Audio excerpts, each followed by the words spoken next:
Sir new guides की delivery परसों तक हो जाएगी। सर हमें ना ऑनलाइन ट्यूटोरियल्स के साथ भी टाई अप करना चाहिए, इससे हमारे स्टूडेंट्स को हेल्प मिलेगी। हाँ जोगिंदर, जरूर करना चाहिए, पर फिर फीस भी तो बढ़ानी पड़ेगी। सर फीस बढ़ाने के बजाय हम बैचेस बढ़ा सकते हैं। क्लासेस बढ़ेंगे तो स्टूडेंट्स बढ़ेंगे, तो रिकवर हो जाएगा। इस बैच के खत्म होने से पहले हम नया बैच शुरू नहीं कर सकते, और फिर क्लासेस बढ़ाने के बाद भी तो फीस बढ़ानी पड़ेगी ना, वरना कोई मतलब नहीं है। देखो, हम इन स्टूडेंट्स को बैंक एग्जाम के लिए तैयार करते हैं, जिससे ये जॉब लेके सारी जिंदगी पैसा कमाते हैं, इसलिए थोड़ी एक्स्ट्रा फीस तो भर ही सकते हैं, नहीं? हाँ सर, बात तो सही है। सर अगर आप फीस बढ़ा ही रहे हैं तो स्टाफ की सैलरी भी बढ़ा दीजिए। चलो भी चलते हैं, लेट हो रहा है। Yes sir. Geeta, ji sir. तुम साथ चल रही हो या बाद में लॉक करके आओगी? नहीं सर, चल रही हूँ, बस हो गया।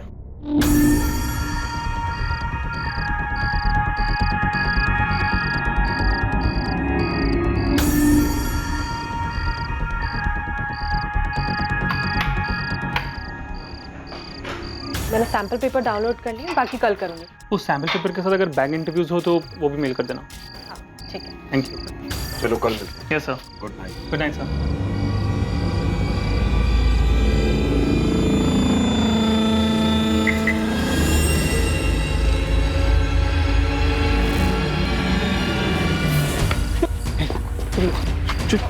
सर कौन है आप लोग? क्या चाहिए आप लोगों को? चाहिए क्या तुम लोगों को? क्या? अरे क्या चाहिए? चाबी कहाँ है? चाबी मेरे पास है, ये रही चाबी, लेकिन मेरी बात तो सुनिए। क्यों? खोल रहा हूँ मैं। भैया ये तो बताओ क्या चाहते क्या है आप? मेरी बात, आपको क्या चाहिए? आप बात तो चुप, एकदम चुप। जरा भी आवाज की ना तो तीनों को ढेर कर देंगे।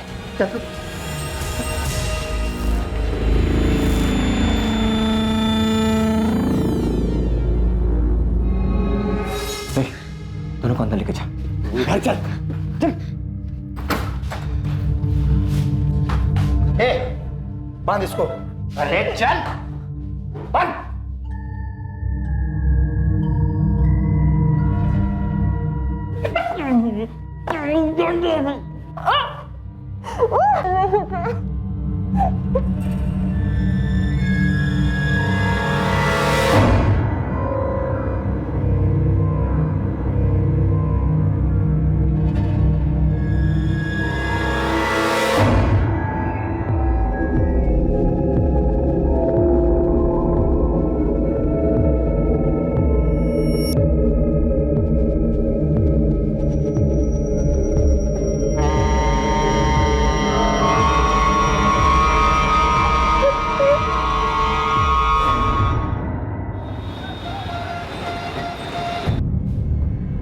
The number you have called is currently switched off. माँ, आप खाना खा लो। वैभव का फोन नहीं लग रहा है। 9:30 बज गए। अब तक तो वैभव को आ जाना चाहिए था। कहाँ रह गया होगा? पता नहीं माँ, ट्राई तो करी हूँ लेकिन फोन लग नहीं रहा। शायद जोगिंदर के साथ कहीं गए होंगे, नेटवर्क इशू होगा। 10 मिनट और इंतजार कर लेते। कहाँ हैं आप वैभव? मैं और माँ आपका खाने पर इंतजार कर रहे हैं।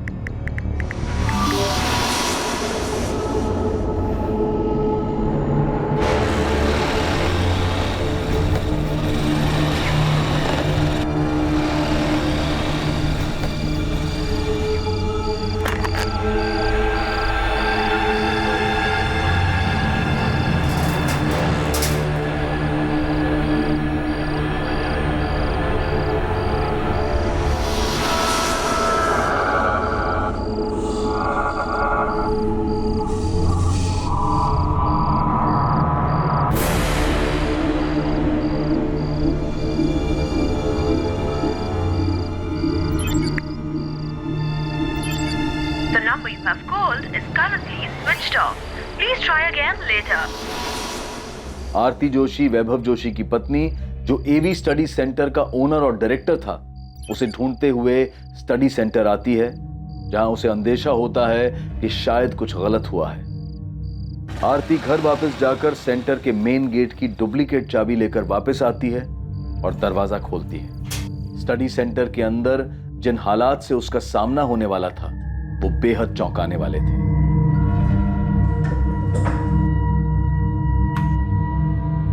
वैभव,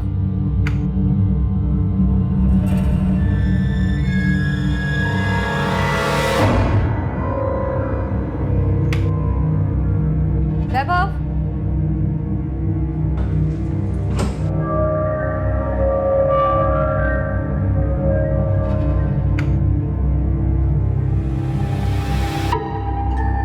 वैभव,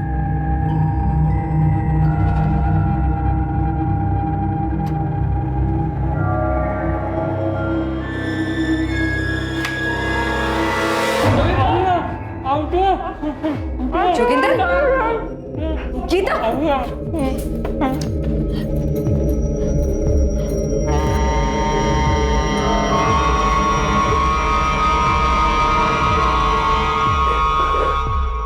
वैभव, वैभव कहाँ है?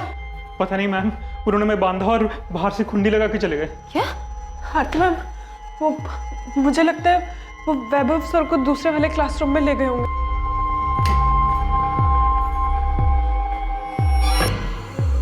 जोगिंदर, गीता, क्या क्या हुआ है यहाँ? ये सब किसने किया? मैम वो 3 लोग थे, तीनों के पास गन्स थी। हम सेंटर से निकल ही रहे थे कि अचानक वो लोग जबरदस्ती हम तीनों को अंदर ले आए। उनमें से 2 लोगों ने मुझे और गीता को क्लासरूम 1 में बांधा और वो तीसरा आदमी वैभव सर को अपने साथ ले गए। ये लोग वैभव को कहाँ ले गए होंगे? मैम हमें नहीं पता वो वैभव सर को कहाँ ले गए या उनके साथ क्या किया। हमें दूसरे कमरे में बंद करके बाहर से कड़ी लगाकर चले गए। वो 3 थे, उनमें से 2 हमें क्लासरूम में लेकर गए और बांध दिया। उसके बाद वो तीसरा आदमी भी वहाँ आया था। तुम्हें उन तीनों की शक्लें याद हैं? शक्ल दिखी ही नहीं, उन तीनों का चेहरा कपड़ों से ढका हुआ था। वैभव कहाँ है? कहाँ ले गए वो लोगों ने? आरती मैम, हमें नहीं पता वैभव सर कहाँ है। गीता, तुम्हारे साथ कोई सेक्सुअल असॉल्ट, कोई जोर जबरदस्ती की उन्होंने? और जब वो तीसरा आदमी अंदर आया मुझे लगा शायद कुछ होगा, पर ऐसा कुछ नहीं हुआ। हमारे लास्ट बैच की क्लास 7:30 बजे ख़त्म हुई थी। वैभव सर और मैं बैच और क्लासेस को लेकर कुछ नए एडिशनल मटेरियल के बारे में बात कर रहे थे। सर मैंने भी अपनी लास्ट क्लास खत्म की और फिर हम तीनों घर जाने के लिए निकले। गीता, जोगिंदर, आप दोनों यहाँ पे पढ़ाते हैं? Yes sir. फिर क्या हुआ? सर फिर वैभव सर और गीता कार की तरफ गए और मैं बाहर निकलकर गेट खोलने गया और सर जैसे ही मैंने गेट खोला और टर्न किया तो तभी अचानक से वो तीनों हाथ में गन लिए, चेहरा ढके हुए और हमें गन पॉइंट पर जबरदस्ती सर अंदर की तरफ ले गए। और सर उन्होंने जबरदस्ती वैभव सर से सेंटर का लॉक खुलवाया। खोल ये क्या चाहिए? सर वो लोग हमें यहाँ से क्लासरूम की तरफ लेकर गए थे। उन तीनों में से एक आदमी जो बाकी दोनों को ऑर्डर दे रहा था उसने उन दोनों को हमें इस कमरे में बंद करने को कहा और खुद वैभव सर को इस क्लासरूम में लेकर गए। मुझे वैभव की चिंता हो रही है। पता नहीं ये लोग कौन है, क्या चाहते हैं। ये तो आप ही लोगों को बताना होगा कि वो लोग कौन हो सकते हैं। सर डायरेक्टर केबिन बैग मिला है, इसमें 3 मोबाइल। मैम ये फोन तो मेरा है। और मैम ये फ़ोन मेरा है। ये फोन तो वैभव का है। आरती जी, आपके कोचिंग सेंटर में कहीं सीसीटीवी लगा? नहीं सर।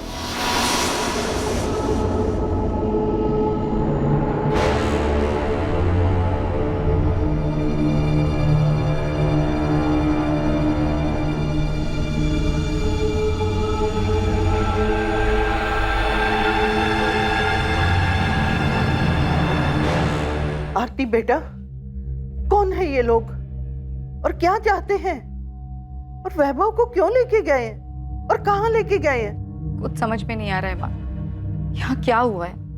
आरती जी, हमें वैभव का एक फोटो चाहिए, हम पता लगाते हैं। सर, मैंने पूरा सेंटर देख लिया, कहीं पर भी, यहाँ तक कि डायरेक्टर्स केबिन को भी देखकर ये नहीं लग रहा है कि वो लोग चोरी या फिर लूटपाट के इरादे से आए थे। मैम लूटपाट के लिए यहाँ क्लास में कुछ है भी नहीं, और वैसे भी पैसे या कोई इंपॉर्टेंट चीज़ हम यहाँ रखते नहीं है। हीना, आसपास के एरिया और मार्केट में पता करो, कहीं सीसीटीवी है क्या? Sure sir. आरती जी, आपकी नजर में कोई ऐसा है जो वैभव को नुकसान पहुंचाना चाहेगा?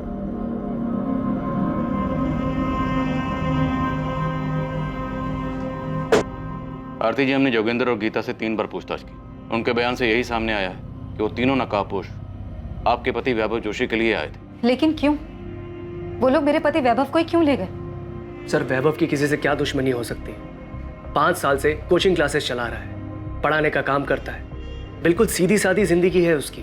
पर मोहन जी, आपके जीजा वैभव जोशी की सीधी सादी जिंदगी में कुछ तो टेढ़ा हुआ होगा। जो 11 अगस्त की रात को 3 बंदूकधारी बंदूक की नोक पर उन्हें उठाकर ले गए, उनका मोबाइल पीछे छोड़ गए। इतनी प्लानिंग के पीछे कोई तो वजह होगी। सर मुझे तो कुछ नहीं पता। आरती, उन्होंने तुम्हें कुछ बताया था? नहीं भैया, मुझे उन्होंने कुछ नहीं बताया था ऐसा। और इनफैक्ट आप माँ जी से भी पूछ सकते हैं, उन्हें भी कुछ नहीं पता। और आरती जी कुछ तो है, क्योंकि जो 3 लोग आए थे वो ऐसे नहीं आए थे, वो पूरी प्लानिंग के साथ आए थे। प्लीज आप लोग मेरे पति को ढूंढिए। मीनाक्षी जी, आपका और आरती जी का फोन सर्वेलेंस पे डाल दिया, लैंडलाइन फोन भी टैप किया जा रहा है। फिरौती का कॉल आते ही हम उन लोगों तक पहुंचेंगे और वैभव को सही सलामत वापस लेकर आने की पूरी कोशिश करेंगे। पर वैभव को कौन किडनैप करेगा और क्यों? वैभव को कभी किसी से कोई धमकी मिली, कोई दुश्मनी या फिर कोई झगड़ा?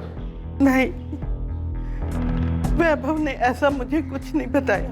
पार्वती जी, किशोर जी, आप तो उसकी बहन और जीजा हैं, क्या वैभव ने कभी कुछ शेयर नहीं किया? हमें इस बारे में कुछ भी नहीं पता और भैया ने हमें कभी बताया भी नहीं इस बारे में कुछ। हो सकता है आरती भाभी को कुछ बताया हो।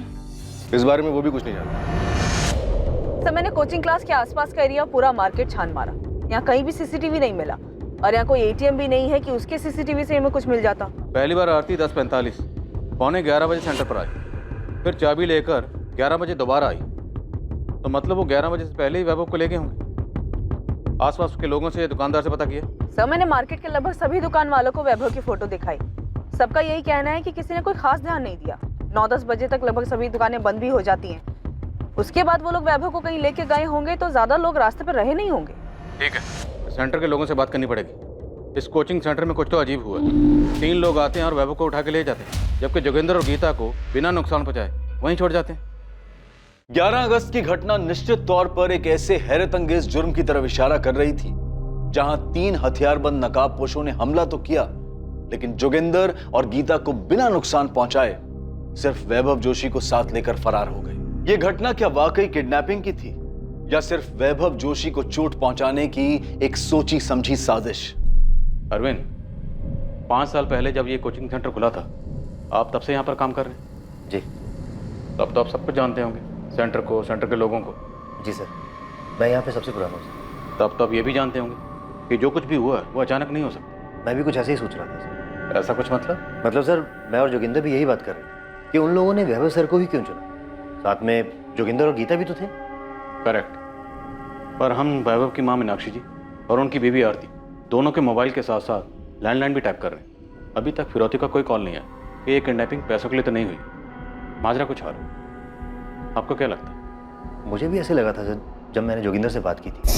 अरविंद, 1 सेकंड के लिए तो लगा कि वो लोग मुझे मार देंगे, और जिस तरह से वो गीता को देख रहे थे लगा कि बहुत गलत होने वाला है। वो 3 लोग आए और सिर्फ वैभव सर को ले गए, तुम दोनों को कुछ नहीं किया, ऐसे ही छोड़ दिया। तो आपको जोगिंदर को क्या लगता है, कौन कर सकता है? किसी पे शक? एक्चुअली वो गीता और वैभव सर का दोनों का अफेयर है? यस सर, मैंने खुद देखा।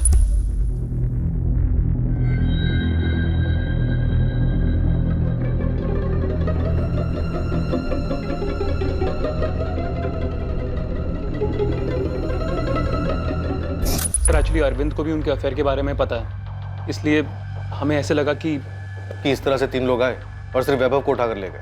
ये सब नाटक था, फर्जी था, असली मकसद कुछ और है। तो वैभव ने ये किडनैपिंग का ये सारा ड्रामा अपने किसी मकसद में कामयाब होने के लिए किया, और साथ में गीता भी शामिल है। पता नहीं सर, मैं तो आपको वो बता रहा हूँ जो वैभव सर और गीता के बीच में चल रहा था। पर सर ईमानदारी से बोलूँ तो ये बात कुछ हजम नहीं हुई कि एक को उठा के ले गए और 2 को सही सलामत छोड़ दिया।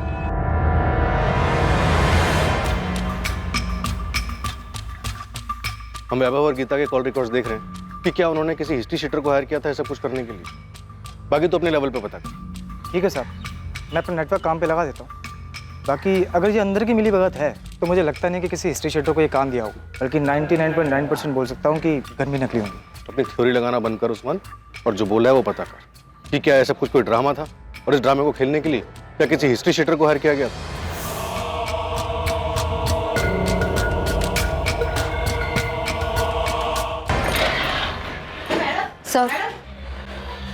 सर 2 दिन हो गए मेरे पति को गायब हुए, और आप लोग उन्हें ढूंढने के बजाय मुझे ये बता रहे हैं कि उनका गीता के साथ अफेयर चल रहा था, इसलिए उन्होंने खुद को किडनैप करवाने का नाटक किया। आरती जी, हम ये नहीं कह रहे हैं कि ऐसा ही हुआ है, लेकिन जो हुआ है उस पर यकीन नहीं किया जा सकता। अभी तक फिरौती का कोई कॉल नहीं है, तो वैभव को अपने साथ क्यों लेकर गए? सर ये पता लगाने का काम आप लोगों का है। आप लोग उन्हें ढूंढ नहीं पा रहे इसलिए कहानी बना रहे। आपको इन बातों पर विश्वास हो रहा होगा लेकिन मुझे नहीं है। मेरी और वैभव की शादी को 6 साल हो चुके। वो इंस्टीट्यूट हमारा सपना है, हमने मिलकर शुरू किया था। और रही बात अफेयर की, तो वैभव ऐसे इंसान है ही नहीं। और अगर ऐसा है भी तो ये सब कुछ छोड़ छाड़ कर कहीं क्यों जाएंगे? आरती जी, हम किसी नतीजे पर नहीं पहुंच रहे। हम सिर्फ इतना कह रहे हैं कि ऐसा भी हो सकता है। हमने वैभव की तस्वीर वाराणसी के सभी पुलिस स्टेशन में भिजवा दी। पुलिस अपना काम कर रही है। हम 11 अगस्त की सारी सीसीटीवी फुटेज खंगाल लें ताकि कहीं से कोई सस्पेक्ट गाड़ी नजर आ जाए। और अभी तक ऐसा कुछ सामने नहीं है। लेकिन आपके सेंटर से जो बात सामने आई है वो फैक्ट है। वैभव और गीता का अफेयर था। उस रात जो 3 बंदूकधारी कोचिंग सेंटर में आए थे, उन्होंने गीता और जोगेंद्र को वहीं छोड़ा और आपके पति वैभव जोशी को साथ में ले गए। आप खुद सोचिए और बताइए, उन 3 लोगों ने ऐसा क्यों किया? गीता वैभव जोशी कहाँ है? मुझे कैसे पता होगा वो कहाँ है? और आप ये मुझसे क्यों पूछ रहे हैं? ये नाटक बंद करो समझी, क्योंकि हमें पता चल चुका है कि तुम्हारा और वैभव का अफेयर चल रहा है।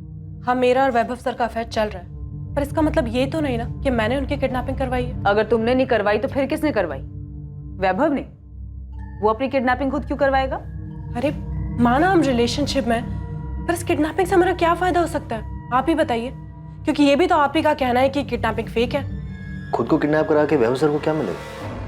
तो तुझे लगता है कि वो सच में किडनैप हुए हैं? मोहन भैया, ये पुलिस क्या अनाप शनाप बोल रही है?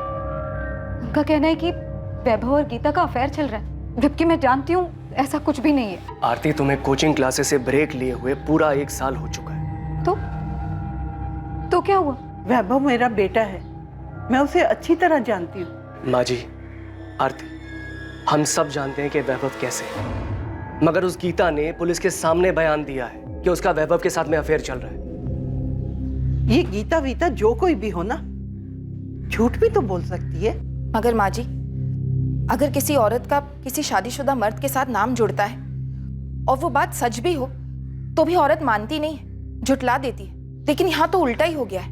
गीता सीना ठोक कर कह रही है कि उसका और वैभव भाई साहब का अफेयर है। ठीक है, उसने मान लिया, मैंने भी मान लिया कि गीता और वैभव का अफेयर चल रहा है।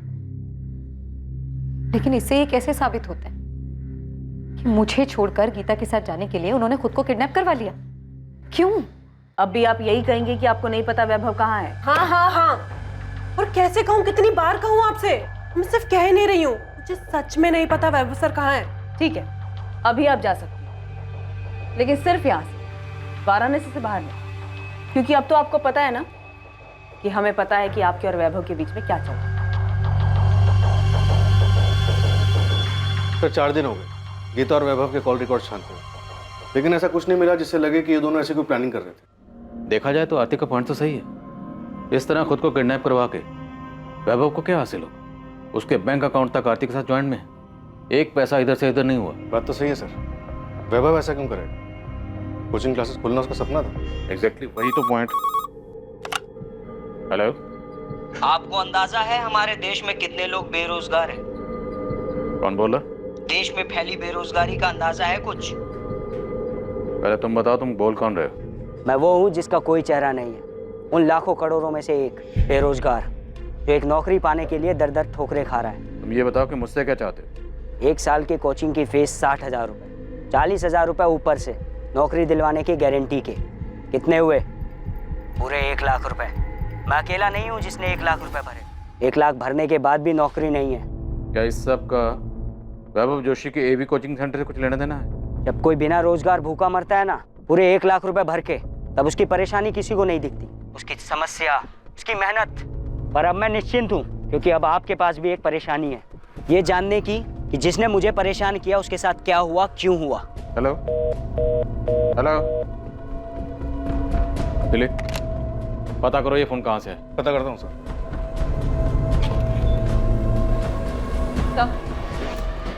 ललिता पांडे। अब कौन सी नई गुत्थी लाई? सर, गीता से पहले एक और लेडी टीचर थी कोचिंग क्लास में, 2 साल पहले एवी स्टडी सेंटर में पढ़ाती थी। पक्का ललिता, ये महीना जाने दो, अगले महीने तुम्हारी सैलरी बढ़ाने के बारे में पक्का बात करें और देखते हैं कितनी बढ़ा सकते हैं। Thank you Vaibhav sir. मेरी कुछ समझ में नहीं आ रहा तुम क्या बोल रही हो। मैं बस ये जानना चाहती हूँ कि तुम्हारे और ललिता के बीच क्या चल रहा है। क्या चल रहा है?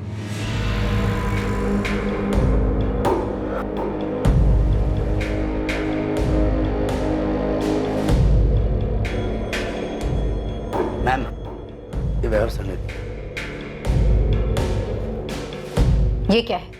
अभी 3 महीने पहले ही तुमने 25% की हाइक दी थी ना उसे सैलरी में, और 50% देना चाहते हो? क्यों? क्योंकि वो डिजर्व करती है, अच्छी टीचर है, मेहनती है। मैं तो सोच रहा हूँ एक बैच और बढ़ा दूं।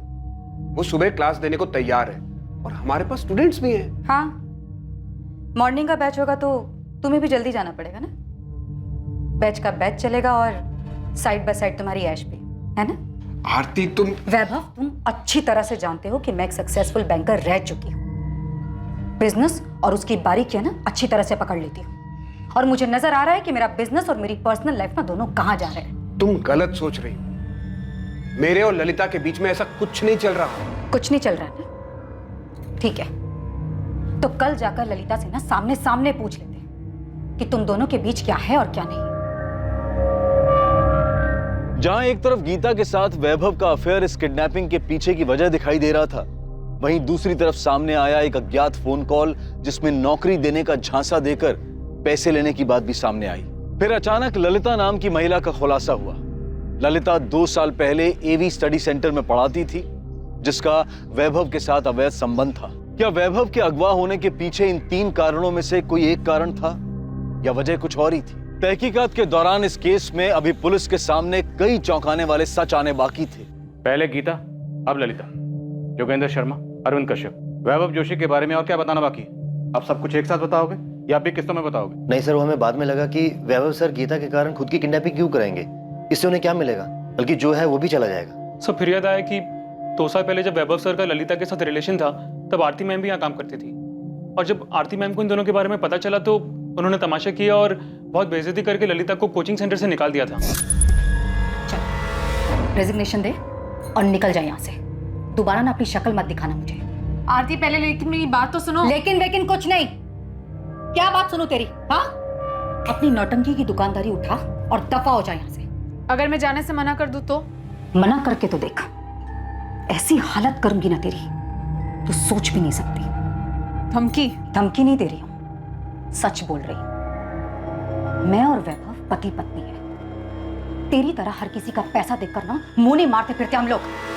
निकल जा यहाँ से, वरना तेरे बाल खींचकर घसीटते हुए तुझे धक्के मार कर निकालूंगी यहाँ से। Get out! और सर फिर हमें लगा कि अगर वैभव सर को सच में किसी ने किडनैप किया है तो वो कौन हो सकता है और क्यों। फिर हमें ललिता का ध्यान आया सर ललिता इतनी आसानी से अपनी बेइज्जती भूलने वालों में से नहीं थी, और जिस तरह उस दिन वो कोचिंग सेंटर से गुस्से में रोते हुए निकली थी सर, हमें लगा कि। तो आप लोगों को लगा कि वैभव जोशी को गीता ने नहीं, ललिता ने किडनैप करवाया होगा। तुमको सबूत चाहिए? सबूत नहीं, बस कंफर्म कर रही हूँ कि काम हुआ या नहीं। तुमने उसे ठिकाने लगा दिया? हाँ, लगा दिया। पक्का? तुमने ये काम किसी और पे तो नहीं छोड़ा? नहीं, मैंने खुद किया है। तुमको हम पे भरोसा नहीं है क्या? यकीन करो, हमने काम पूरा कर दिया। तुमको डरने की जरूरत नहीं, सब ठीक से हुआ है। कहाँ रहती है ललिता? सर इलाहाबाद। उसका फोन नंबर, एड्रेस सब लिखो, और उसकी फोटो भी चाहिए। सर, एक बुरी खबर है। इलाहाबाद के Azad Nagar police station area में एक डेड बॉडी मिली। और वो डेड बॉडी वैभव जोशी की है? जी सर।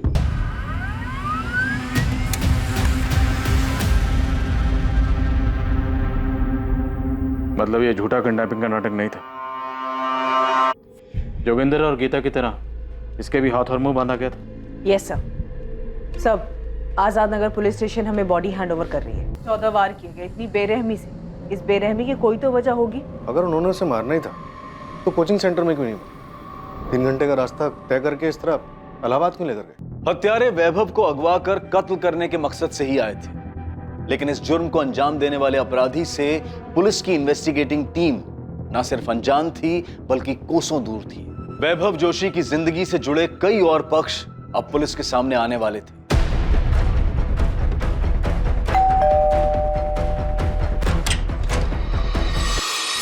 ललिता पांडे?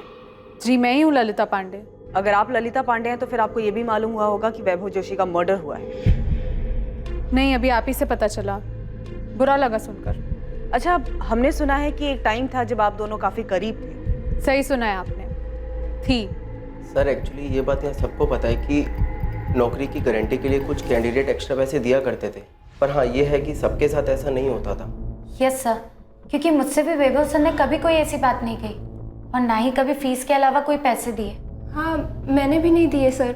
और ऐसी कोई बात भी नहीं हुई थी। तो फिर किसके साथ होता था? सर मैंने बोला तो कि सिर्फ इधर उधर से सुना है, पर्सनली मैं किसी को नहीं जानता, और ये भी यकीन से नहीं कह सकता कि किसी ने पैसे दिए भी हैं या नहीं।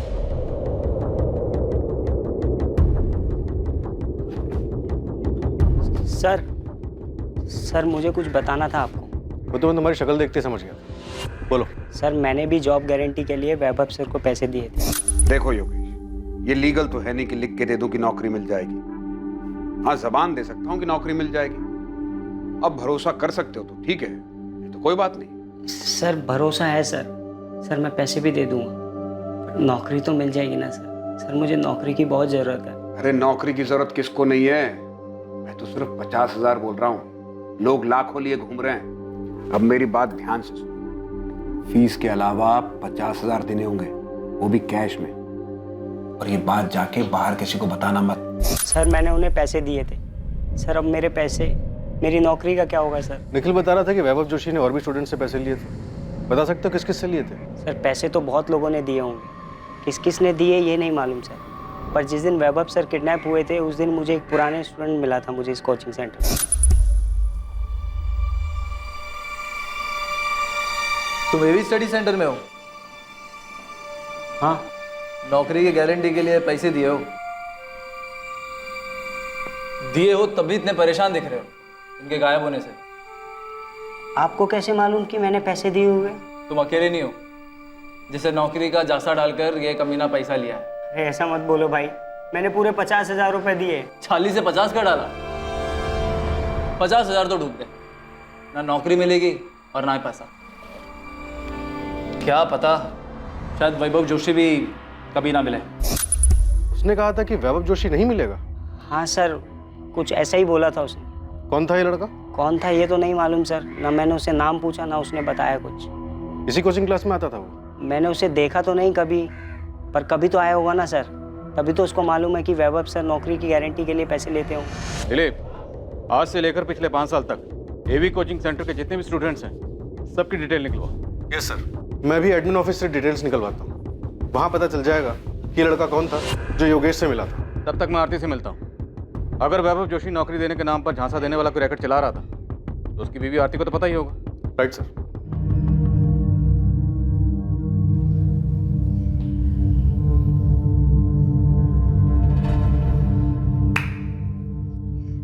सही काटा फेंका ना, अब वो अपने आप रास्ता ढूंढते रहेंगे। अबे एक्टिंग क्या कर रहे तूने यार, जबरदस्त एकदम।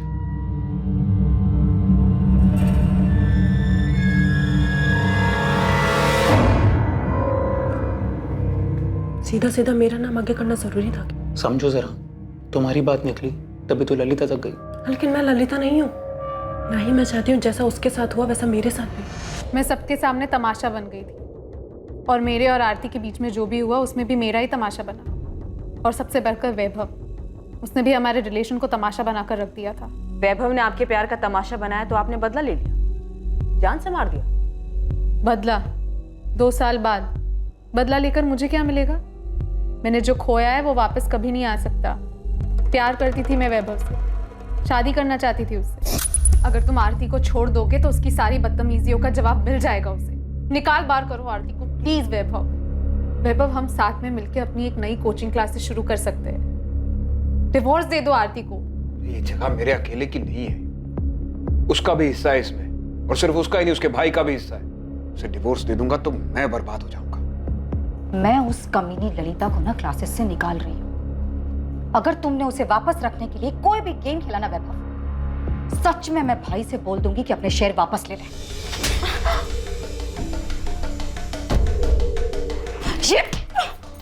मत बोलो कि ये कोचिंग क्लासेस मेरा सपना था, मेरा आइडिया था ये। मैंने अपनी नौकरी को दांव पे लगाया इसके लिए, तो बड़ी मेहनत करके मैं कोचिंग क्लासेस को यहाँ तक लेकर आया हूँ। तुम ये भी मत भूलो, तुम्हारा सपना जिसकी वजह से पूरा हुआ है ना, वो वजह भी मैं हूं। मैंने भी अपनी सारी ज्वेलरी, अपनी सारी मेहनत की कमाई, सब कुछ लगा दिया इस जगह को खरीदने के लिए। ललिता को मैं निकाल रही हूं, और उसे वापस रखने के लिए अगर कोई भी चाल चली ना तुमने, तो ये जितना भी कुछ है ना सब छीन लूंगी, बर्बाद कर दूंगी तुम्हें। तुम तो बहुत ही घटिया आदमी निकले, कायर किस्म के। प्यार नाम की कोई चीज नहीं है तुम्हें। प्यार तो क्या, तुम्हारे अंदर विल पावर तक नहीं है कि तुम अपने भरोसे, अपने दम पर मेरे साथ अपनी एक नई कोचिंग क्लासेस खड़ी कर सको। तुम्हें जो समझना है समझो, लेकिन अच्छा यही है कि तुम चली जाओ यहां से। मैंने इतनी मेहनत के साथ ये सब कुछ खड़ा किया है, मैं इसे खो नहीं सकता, नहीं छोड़ सकता इसे। तब सच में मेरा मन किया कि मैं मार दूं, उसे भी और उस आरती को। वैभव तो मर चुका है, अब किसकी बारी है? आरती की। तब तो आप आरती के बारे में भी इतनी छानबीन करेंगे ना जितनी मेरे बारे में की है। ललिता, हमें आदत है लोगों को एक दूसरे पे इल्जाम लगाते देखने सुनने की। इल्जाम नहीं लगा रही हूँ, सीरियसली पूछ रही हूँ। आपको क्या लगता है आरती अपने पति का मर्डर नहीं करवा सकती?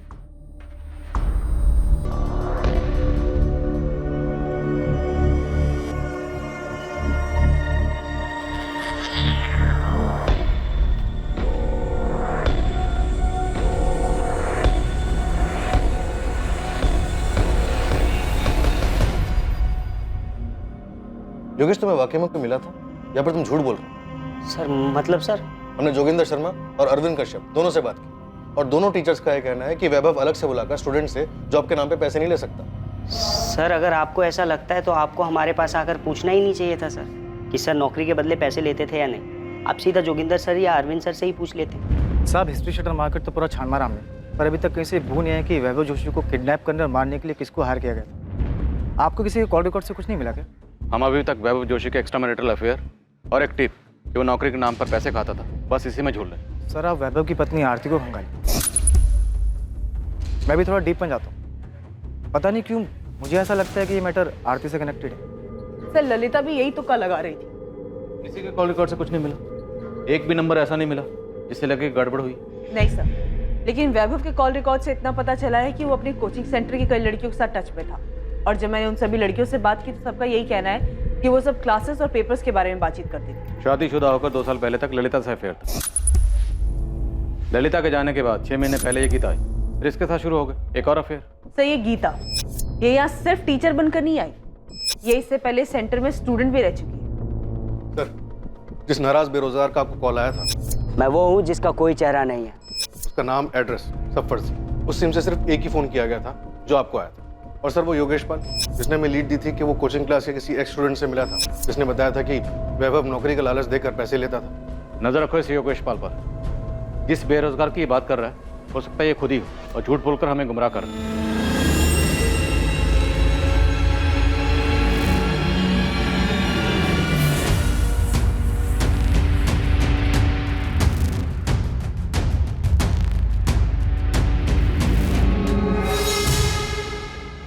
तो आप ये कहना चाहती हैं कि आरती ने खुद मेरे बेटे अपने पति को मार डाला? देखिए अभी तक ऐसा कुछ सामने तो नहीं आया है कि किसने किया है, आपकी बहू आरती ने या किसी और ने। क्या लगता है आपको, आपकी बहू आरती ऐसा कुछ कर सकती है? किशोर, वैभव आपका काफी अच्छा दोस्त था। जी सर, हम दोनों एक दूसरे के बहुत करीब थे, 10 साल कम दोस्त ज्यादा थे। पार्वती जी, आपको क्या लगता है कौन मार सकता है वैभव? क्योंकि हमें अभी तक कोई भी खास सुराग नहीं मिला कि आरती का हाथ हो सकता है वैभव को मरवाने में। हाँ सर, मुझे पता था वैभव स्टूडेंट्स को चीट कर रहे थे, जॉब का प्रॉमिस करके उनसे कैश लेते थे। ऐसे एक नाराज स्टूडेंट का फोन आया था मुझे। कोई भी नाराज होगा, और ये सब तब शुरू हुआ था जब मैंने अर्थराइटिस की वजह से क्लासेस से ब्रेक लिया था। और उस 1 साल में वैभव बहुत बदल गए थे। वो सिर्फ बेईमान ही नहीं हुए थे, बल्कि काम को लेकर अपने सारे एथिक्स, रिस्पॉन्सिबिलिटीज सब भूल गए थे। हमारी शादी को 1 ही साल हुआ था, तो हमने सोचा कि मिलकर क्लासेस स्टार्ट करेंगे, उसे एक अच्छा इंस्टीट्यूट बनाएंगे। उसके लिए हमने मेहनत की सारी कमाई, सारी सेविंग सब लगा दी, लेकिन वैभव ने सब बर्बाद कर दिया। वैभव का मर्डर आपने किया? क्या? ये आप क्या कह रहे? मैं उनका मर्डर क्यों करूंगी? मैं जानती हूँ कि वो बेईमान हो गए थे, गलत चीजों में पड़ गए थे, अफेयर शुरू हो गए थे उनके, वो स्टूडेंट्स को चीट कर रहे थे, लेकिन फिर भी उनका मर्डर करके मुझे क्या मिलेगा? ये आपके कॉल रिकॉर्ड्स। इन कॉल रिकॉर्ड्स के मुताबिक आपके और आपके भाई मोहन के बीच में अचानक से बहुत ज्यादा बातें होने लगी, जो कि पहले नहीं होती थी। सर, मेरे भैया कोचिंग क्लासेस में शेयर होल्डर हैं और क्लास शुरू करने के लिए ना अच्छे खासे पैसों की जरूरत होती है, तो बस उन्होंने शुरू में एज साइलेंट पार्टनर हमारे साथ इन्वेस्ट किया। आरती जी, या तो आप मेरा सवाल समझे नहीं या फिर शायद समझना चाहती नहीं। मेरा सवाल यह है कि आप दोनों भाई बहन के बीच में अचानक से इतनी ज्यादा बातें क्यों होने लगी? सर मोहन मेरे भाई है, मैं उनसे कभी भी बात कर सकती हूँ। और आर्थराइटिस की वजह से जो मैंने ब्रेक लिया था क्लास में, तो एडमिनिस्ट्रेटिव मैटर्स में मुझे उनकी हेल्प लगती थी। अच्छा ये बताइए कि अगर वैभव नहीं रहते तो कोचिंग सेंटर पर पूरा पूरा मालिकाना हक आपका और आपके भाई, अब दोनों का ही होगा ना?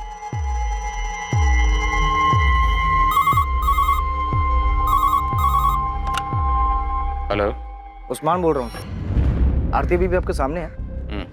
उस पे एक प्रेम मिश्रा नाम का एक बाउंसर फेंको ना। पहले कुछ बैकग्राउंड बोल। ये प्रेम मिश्रा एक साल पहले तक इनके एडमिन सपोर्ट स्टाफ में काम करता था। वैभव ने इसको नौकरी से निकाल दिया। ठीक है, आप प्रेम मिश्रा को तो जानते ही होंगे। हाँ जानती हूँ। तो इस प्रेम मिश्रा को एक साल पहले वैभव ने नौकरी से निकाल दिया था, है ना? हाँ। क्यों? पता नहीं, वैभव ने बताया था कि प्रेम ने कुछ फ्रॉड किया था। नोटिस पीरियड की जरूरत नहीं है, अपना रेजिग्नेशन लेटर दो, कल यहाँ मत आना। वैभव ने मुझे नहीं बताया था कि प्रेम ने एग्जैक्टली किया क्या था, लेकिन उसे नौकरी से निकालने का फैसला वैभव का ही था। प्रेम मिश्रा तो आपके कोचिंग सेंटर में सपोर्ट स्टाफ था ना? जी। तब भी वैभव ने आपको वजह बतानी जरूरी नहीं समझी? आफ्टर ऑल आप भी तो कोचिंग सेंटर में एडमिन इंचार्ज थी।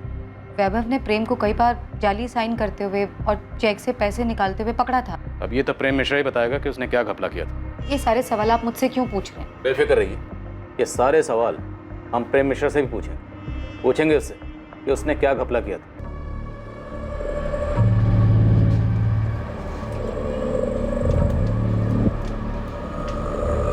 सर मेरी टीम योगेश पाल पे नजर रख रही थी। योगेश पाल ही हमें प्रेम मिश्रा तक लेके गए।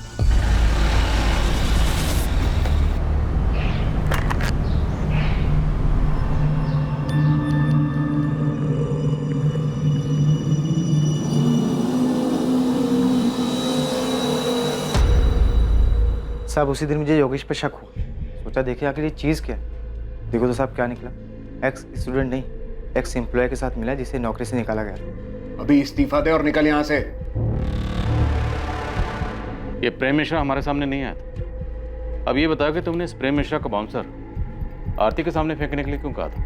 ऐसे रिएक्शन देखने के, क्योंकि मुझे योगेश की कहानी में 100% झोल देखते हैं। सर हो सकता है जॉब के नाम पर पैसे लेने वाली कहानी पूरी तरह झूठी हो, जो हमें गुमराह करने के लिए सुनाई गई हो। पॉसिबल है, क्योंकि इस प्रेम मिश्रा का नाम सुन के आरती घबरा गई थी और प्रेम मिश्रा को नौकरी से निकालने वाली जो उसने कहानी सुनाई उसमें दम नहीं लगता। और जब मैंने उसके सामने ये घपला क्रॉस चेक करने वाली बात कही तो और भी हड़बड़ा गई थी। उसने सोचा हो कि हम वैभव के अफेयर और उसके जॉब के नाम पर पैसे लेने वाले एंगल में इतने फंस के रह जाएंगे कि प्रेम मिश्रा के एंगल तक पहुंच ही नहीं पाएंगे। आरती बेटा, पुलिस आई थी, पता नहीं क्यों मुझे लगा कि वो कहना चाहती है कि मैंने वैभव को मरवाया है। माँ, मैं मानती हूँ कि मेरे और वैभव के बीच सब कुछ ठीक नहीं था, लेकिन मेरे अंदर इतनी घिनौनी सोच ने कभी जन्म नहीं दिया कि मैं वैभव को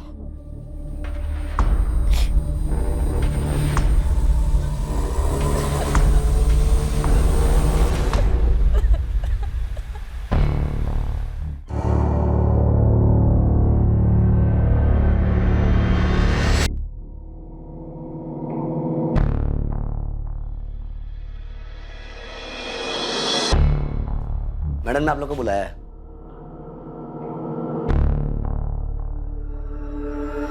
hello ma'am. Please have a seat. आपकी चिट पढ़ी मैंने, उसमें लिखा था कोचिंग क्लासेस के जीएसटी भरने में कुछ प्रॉब्लम है, लेकिन सुरेश जी ने मुझे इस बारे में कुछ नहीं बताया। सुरेश जी आपको कॉल कर रहे थे लेकिन आपका फोन नॉट रीचेबल आ रहा। मैं आपको सब समझा देता हूँ, एक सेकंड। ये देखिए, ये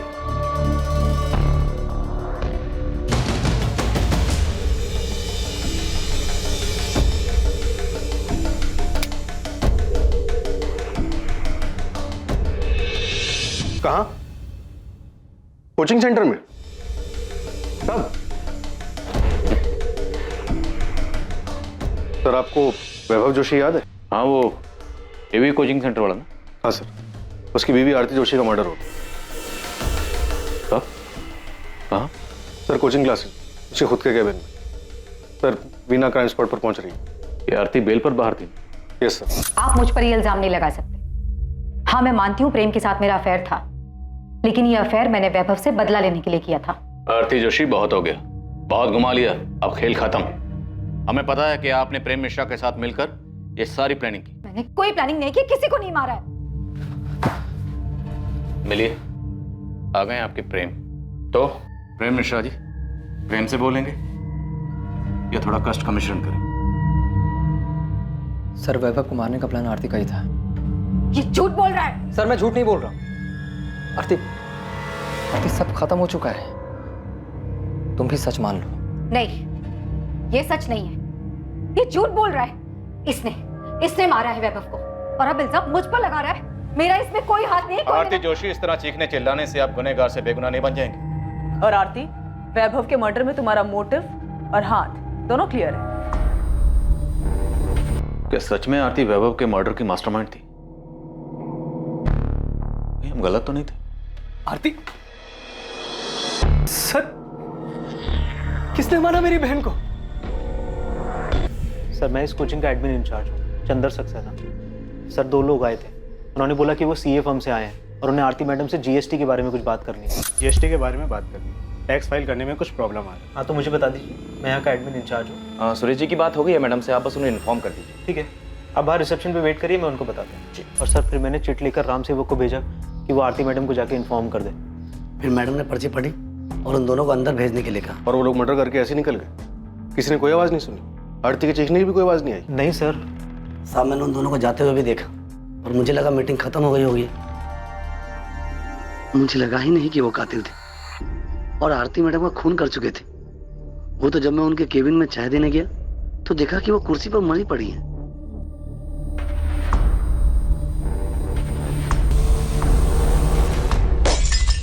तुमने नहीं भेजा, पर तुम्हारी आरती से बात हुई थी ना कि जीएसटी को लेकर कुछ क्या? कोई बात नहीं हुई। सर मैंने आपसे कहा था ना, मेरे सीए ने किसी को नहीं भेजा। मेरी भी अपनी सीए सुरेश पुजारी से बात हुई, ना तो उसने आरती से कोई बात की थी, ना उसने किसी को भेजा। तो कौन हो सकता है जो सीए के ऑफिस का बहाना करके आरती से मिलने आया और उसे मारकर चला गया? मुझे कैसे पता होगा सर? मेरी बहन को कोई मार के चला गया, मेरे लिए यही मानना मुश्किल हो रहा है अभी। तो आरती 6 महीने पहले ही सेंट्रल जेल से बेल पे बाहर हुई और अब इसका मर्डर हो गया। सर शायद वैभव जोशी मर्डर केस की फाइल हमें वापस खोलनी चाहिए। ये प्रेम मिश्रा अभी भी जेल में ही है ना? यस सर, उसने बेल के लिए अप्लाई किया था पर कोर्ट ने रिजेक्ट कर दिया। वो अभी भी सजा काट रहा है। अरे मिश्रा, वो तेरी जोड़ीदार आरती जोशी, मर्डर हो गया उसका।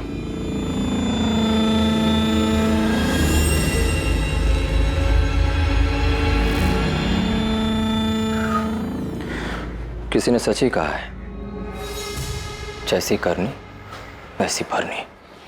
क्या आरती का कत्ल वाकई में जैसी करनी वैसी भरनी का मामला था? 2 साल पहले वैभव जोशी का कत्ल हुआ और अब उसकी पत्नी आरती जोशी का भी। जी ठीक है, पुलिस स्टेशन जाना होगा मुझे अभी। पुलिस के कुछ सवालों के जवाब देने हैं। आपको आरती को ऑफिस एडमिनिस्ट्रेशन के इश्यूज संभालने के लिए कहना ही नहीं चाहिए था। मैंने नहीं कहा था उसको, खुद गई थी वो। मुझे समझ में नहीं आ रहा है कि उसे उनसे मिलने की जरूरत क्या थी। सीए के ऑफिस से लोग आए थे ना, मना कर देना चाहिए था यार। आपको ना उस गीता से पहले ही दूरी बना लेनी चाहिए थी। अरे पहले मुझे पुलिस को हैंडल करने दो, देखते हैं क्या सवाल पूछते हैं लोग। बिना मैं जब तक मोहन ठाकुर से बात करता हूँ तुम आरती जोशी के पिछले 6 महीने के रिकॉर्ड्स निकलवाओ, जब से वो बेल पर जेल से बाहर आई थी। तो हमें वैभव की फैमिली को भी चेक करना चाहिए। उसकी माँ, बहन, जीजा, हो सकता है उनमें से किसी का इस मर्डर में हाथ हो। ठीक है, पता करो। और उस प्रेम मिश्रा के बारे में भी पता करो। Okay sir. नमस्कार साहब। उस्मान, खबर तो मिल गई होगी तुझे? साहब मुझे नहीं, पूरे शहर में खबर फैल चुकी है। आपको कुछ पता चला कि कौन है वो लोग? नहीं, लेकिन कोचिंग क्लासेस के पियोन राम सेवक और एडमिन इंचार्ज चंद्र सक्सेना की मदद से हम उन दोनों का स्केच बनवा रहे हैं जिन्होंने आरती का मर्डर किया था। कहना मुश्किल है कि स्केच कितना सटीक बनता है, क्योंकि दोनों सीए फर्म के एम्प्लॉय बनकर आए थे, तो जाहिर है थोड़ा भेस बदल कर आए होंगे। पर खैर, इसके अलावा कोई दूसरा चारा भी नहीं है।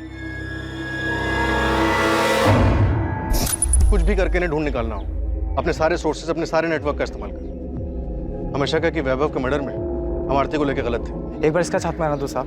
मैं फ़ौरन अपना नेटवर्क काम पे लगा दूँ। आखिर ये दोनों बच के जाएंगे कहाँ?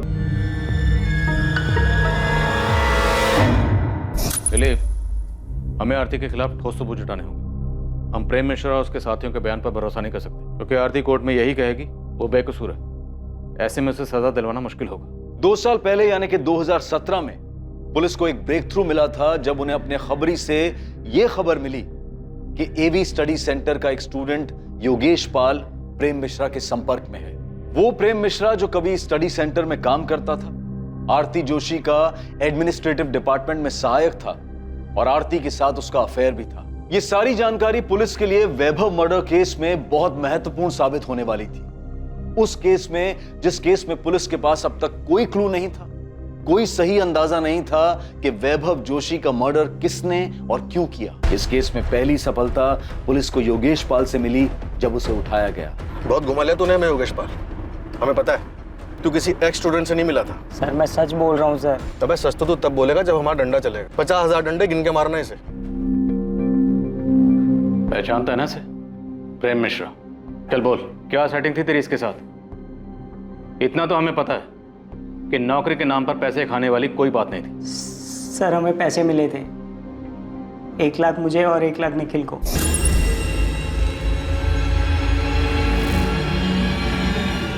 किसने दिए थे? प्रेम मिश्रा ने? हाँ सर। तो मतलब ऐसा कोई एक्स स्टूडेंट था ही नहीं जिसे तू रेस्टोरेंट में मिला था?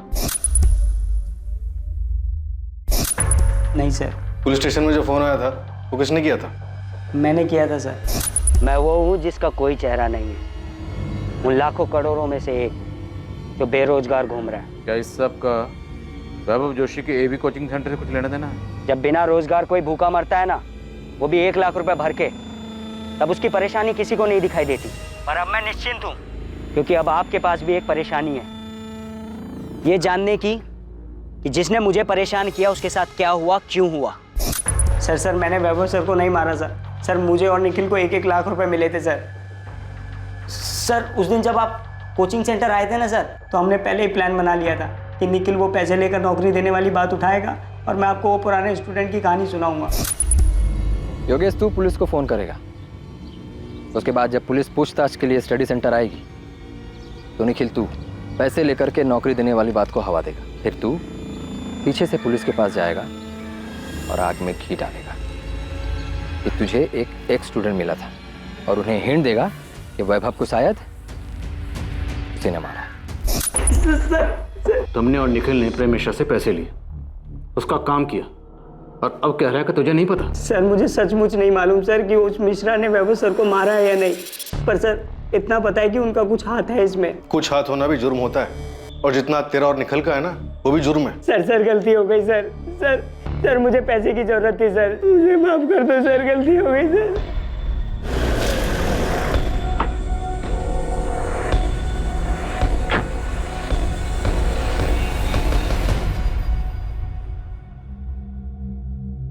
प्रेम मिश्रा। जी। योगेश पाल और निखिल कनौजिया हमारी कस्टडी में है। तुझे याद करके बहुत रो रहे हैं। चल। आरती तुम्हें क्या लगा था कि हम कभी इस एंगल में जाएंगे ही नहीं, कि एक पत्नी अपने ही पति की किडनैपिंग और मर्डर की प्लानिंग कर सकती है? ये सब झूठ है, मैंने ऐसा कुछ नहीं किया। मैंने अपने आज तक के पुलिस के करियर में किसी भी मुजरिम को नहीं देखा कि अब एक बार में अपना जुर्म कबूल कर ले। सर वैभव को मारने का प्लान आरती का था। ये झूठ बोल रहा है। आरती सब खत्म हो चुका है, तुम भी सच मान लो। नहीं, ये सच नहीं है। इसने मारा है वैभव को और अब सारा झूठा इल्जाम मुझ पर लगा रहा है।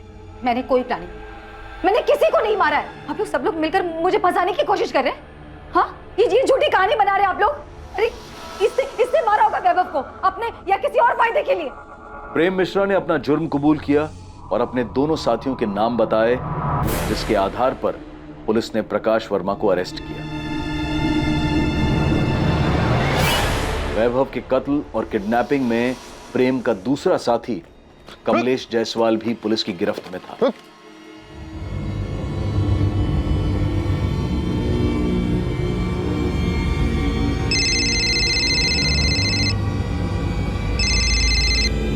हेलो। अभी तक पहुंचे क्यों नहीं? वैभव स्टडी सेंटर से निकलने वाला होगा। हाँ बस पहुंच रहे हैं, पास में ही है। याद रखना, सिर्फ वैभव को उठाना है, उसे ही मारना है। हमको अच्छे से पता है क्या करना है, तुम टेंशन मत लो, सब ठीक से हो जाएगा। झूठ बोल रहा है ये। हाँ, हमारा अफेयर चल रहा था। मैंने इसे उस रात कॉल भी किया था, लेकिन वो कॉल किसी किडनैपिंग या मर्डर प्लान के लिए नहीं था। सर ये झूठ बोल रही है, ये सारा प्लान इसी का था। यही मेरे पीछे पड़ी थी कि वैभव को मार देते हैं। किडनैपिंग से लेके मर्डर का पूरा प्लान इसी ने बनाया था।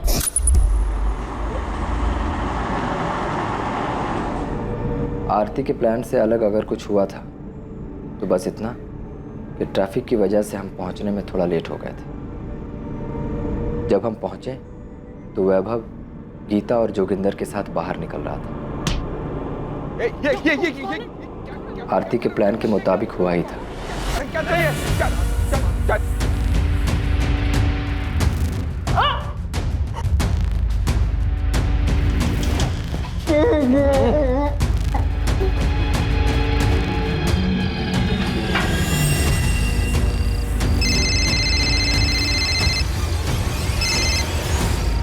प्रेम, काम हो गया?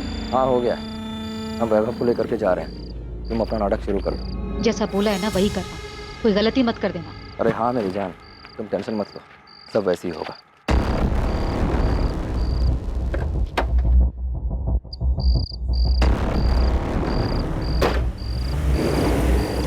अरे आप इसकी बात सुनी क्यों रहे हैं?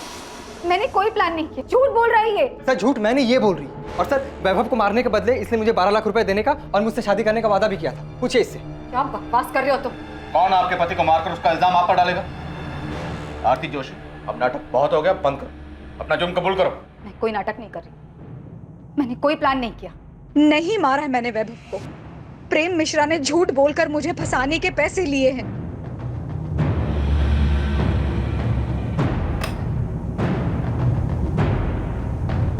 जी ये मीनाक्षी जोशी जी से मिलना था हमें। उनका फोन नॉट रीचेबल आ रहा और घर पे भी ताला लगा है। मीनाक्षी जी तो ये कोठी 8 महीने पहले ही बेचकर चली गई हैं। अब उनके बेटे के साथ जो हुआ उसके बाद तो वो काफी टूट चुकी थी। यहाँ से कहाँ गई है वो? सुना है शायद अब वो वृद्धाश्रम में रह रही है। अब बेचारी करती भी तो क्या, अब उनका देखभाल करने वाला भी तो कोई नहीं बचा। आप बता सकती हैं कौन से वृद्धाश्रम में है वो? नाम तो नहीं पता, पर 80 घाट के आसपास ही है कहीं। अब आप उनकी बेटी पार्वती से पूछिएगा, शायद उसे पता होगा। अगर अब भी अपनी माँ की परवाह करती होगी तो। और कितना करेंगे? जितना कर सकते थे किया। बाकी हमारी भी तो जिंदगी है, घर है, गृहस्थी है। अपना देखें या दूसरों का करते फिरें। देखिए, वैभव के जाने के दुख से माँ जी अभी तक उबर नहीं पाई हैं। सारा दिन उसके बारे में सोचकर, उसे याद करके परेशान होती रहती हैं। अब आप खुद बताइए, जो चला गया उसके लिए कब तक अफसोस करते रहेंगे? पार्वती वो तुम्हारी माँ है। हाँ तो उन्हें भी तो समझना चाहिए ना। और वैसे भी वो हमेशा से वैभव भैया की माँ ज्यादा रही है। हमारी तो उन्हें सिर्फ मुसीबत में याद आती थी, लेकिन अब ना सब कुछ सही है। वो वहां खुश है और हम यहाँ पर खुश हैं। हमें ना तो उनसे और ना ही उनकी मुजरिम बहू आरती से कोई लेना देना है। अब लेना देना होगा भी नहीं, क्योंकि आरती का मर्डर हो गया। क्या? मर्डर कहाँ हुआ है? जेल में? उसकी कोचिंग क्लास में। आपको पता नहीं था वो बेल से बाहर आई हुई है? बेल पे बाहर आए या नरक में जाए, हमें कोई फर्क नहीं पड़ता। मेरे भाई को मार दिया, मेरी माँ को बेहाल करके छोड़ दिया। जिए या मरे, बाहर में जाए। घर बेच दिया, सारा पैसा अपने पास रख लिया, मुझे एक फूटी कौड़ी तक नहीं दी। पार्वती, तुम्हारी माँ ने कोई शिकायत नहीं की। हम आरती के मर्डर के सिलसिले में आए थे। हाँ तो यहाँ क्यों आई? जाइए उसके भाई मोहन घर जाइए, आप जाना है तो। मुझे पहले शक था उसने अपनी बहन के साथ मिलकर मारा वैभव को, और अब ज्यादा लालच के चक्कर में आरती को ही मार दिया होगा। मोहन ठाकुर, आरती का बड़ा भाई, जो कि आरती के स्टडी सेंटर में पार्टनर था, मुनाफे में 25% का भागीदार था। क्या आरती के कत्ल और 2 साल पहले हुए वैभव के कत्ल में भी उसकी कोई भागीदारी थी? क्या मोहन ही इन दोनों हत्याओं का मास्टरमाइंड था? मोहन, जिस पर 2 साल पहले भी पुलिस का ध्यान गया था, पर तब पुलिस उसकी तह तक नहीं गई थी। सर, मैंने अपने सीए से फिर से बात की थी। उसने मुझे बताया कि जीएसटी फाइल करने में कभी कोई प्रॉब्लम थी ही नहीं। मोहन, अब आरती तो रही नहीं, और उसका और वैभव का कोई बच्चा भी नहीं। तो कोचिंग क्लास अब किसकी हुई? सर, मैं समझ रहा हूँ आप क्या कहना चाहते हैं, मगर आपको एक बात बता दूं कि जब आरती जेल में थी तो उसे बाहर निकालने के लिए मैंने अपना दिन रात एक कर दिया था सर। हाँ पता है, 11 लाख का बॉन्ड साइन किया था आरती के लिए। सर, सिर्फ उतना ही नहीं, बेल पर बाहर निकलने के बाद आरती हमारे साथ ही रही थी। उसके पास जाने के लिए कोई जगह नहीं थी। जाहिर सी बात है, वैभव की माँ तो उसे अपने साथ रखती नहीं। और हमने सुना है कि वैसे भी मीनाक्षी। सही सुना तुमने, उन्होंने अपना घर बेच दिया और अब वृद्धाश्रम में रहती है। तो ऐसी हालत में मैंने ही उसे सहारा दिया था सर। वो अपनी जिंदगी एक नए सिरे से शुरू करना चाहती थी, मैंने पूरा सपोर्ट दिया उसे। तुम्हें पता है उसकी जमानत कभी भी खत्म हो सकती थी। तो मैं दोबारा बेल करवाता। सर वैभव के साथ शादी के बाद वो वैसी बहुत भुगत चुकी थी। अब आरती के मर्डर के बाद तो उसकी जमानत का मामला भी खत्म हो गया। तो पता लगाइए ना किसने मारा है आरती को, कि आरती के मर्डर में इस प्रेम मिश्रा का हाथ हो या फिर वैभव की फैमिली ने बदला लेने के लिए आरती का मर्डर करवाया है। तुम्हें लगता है कि वैभव जोशी का मर्डर आरती ने करवाया था? सर मुझे यकीन नहीं था। मैं बार बार आपसे कह रहा था कि आरती ऐसा नहीं कर सकती। और मैं क्या, आरती ने भी आपसे चीख चीख कर यही कहा था कि उसने अपने पति को नहीं मारा है। पहले आप ही लोगों ने कोर्ट में साबित किया कि आरती ने ही अपने पति को मारा है, फिर आप ही ने उसे सजा दिलवाई, और अब आप मुझसे पूछ रहे हैं कि आरती ने सही में अपने पति को मारा था। हम भी ये मानते हैं कि शायद उस केस में हमसे चूक हुई थी। कोई तो ऐसा एंगल था जिसकी तह तक हमें जाना चाहिए था। मोहन, मैंने कुछ लोगों को पड़ोसी से पूछताछ करते हुए देखा। सुषमा, आरती हमारे साथ में रहती, जाहिर सी बात है ये लोग पूछताछ करेंगे। मुझे बहुत डर लग रहा है। डर को अंदर रखो, चेहरे पे मत लेकर आना। वैसे ही इन लोगों को मुझ पे शक हो गया है। मैं नहीं चाहता कि तुम्हारी वजह से कोई मुसीबत खड़ी। अभी वो पुलिस वाला मुझसे यही पूछ रहा था कि मुझे यकीन है कि आरती ने ही वैभव को मारा है। क्या? इसीलिए बोल रहा हूँ शांत रहो। हो सकता है ये लोग तुम्हें भी सवाल जवाब के लिए बुलाएंगे, मगर बिल्कुल आराम से शांति से जवाब देना, समझ आया? तुमने कहा था कि वैभव का मर्डर आरती का प्लान था, जिसका अब खुद का मर्डर हो चुका है, पर तुम अभी सजा काट रहे हो। तुम्हें नहीं लगता कि अब तुम्हें सच बता देना चाहिए? सच मतलब पूरा सच। तूने जानबूझ के आरती को वैभव मर्डर केस में फंसाया था? सजा होने के बाद आप ये सवाल पूछ रहे हैं? हाँ, क्योंकि आरती ने कभी नहीं माना कि उसने वैभव की किडनैपिंग या मर्डर प्लान की थी। उसने आखिर तक कोर्ट में भी यही कहा। मिसेस आरती जोशी, आप पर आपके पति वैभव जोशी को अगवा करने और उनका कत्ल करने और साजिश करने का इल्जाम है। आप ये इल्जाम कबूल करती हैं? सर मैंने कुछ नहीं किया है, मुझे फंसाया जा रहा है। मेरे पति की किडनैपिंग और मर्डर में मेरा कोई हाथ नहीं है। तुम्हारे कबूल करने के बाद भी आरती ने हमेशा हमारे सामने और कोर्ट में यही कहा कि वो बेकसूर थी। वो बहुत शातिर औरत थी, आखिर तक अपना गेम खेलती रही। वो चाहती थी कि सारा इल्जाम मैं अपने सर ले लूं। शातिर वो थी या तुम? प्रेम चाहे जो कहे, आप लोग चाहे जो माने, लेकिन मैं जानती हूँ कि मैं निर्दोष हूँ। मैंने मेरे पति को नहीं मारा। जिस रात वैभव किडनैप हुआ, आपके और प्रेम मिश्रा के बीच में क्या क्या बातें हुई हम जानते हैं। और सिर्फ वही नहीं, मर्डर के बाद तुम दोनों के बीच में क्या बातें हुई थी ये भी जानते हैं हम। तुमको सबूत चाहिए? सबूत नहीं, बस कंफर्म कर रही हूँ कि काम हुआ या नहीं। तुमने उसे ठिकाने लगा दिया ना? हाँ लगा दिया है। पक्का? कहीं ये काम तुमने किसी और पर तो नहीं छोड़ दिया? नहीं, मैंने खुद किया है। तुमको हम पे भरोसा नहीं है क्या? यकीन करो, हमने काम पूरा कर दिया है।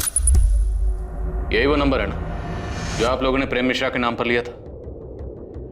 इसी नंबर पर आपने प्रेम मिश्रा के साथ मिलकर वैभव को मारने की प्लानिंग की थी, है ना? सिर्फ कॉल रिकॉर्ड्स ही नहीं, हमारे पास तुम दोनों के फोन लोकेशन भी है जहां जहां पे तुम दोनों साथ में। सर मैं पहले भी बता चुकी हूँ, वैभव से बदला लेने के लिए मैंने ये अफेयर शुरू किया था, क्योंकि वैभव हर दूसरी औरत पर लट्टू हो जाते थे। हमारी शादी को मजाक बना के रखा था उन्होंने अफेयर्स किया तो मैंने भी अफेयर कर लिया।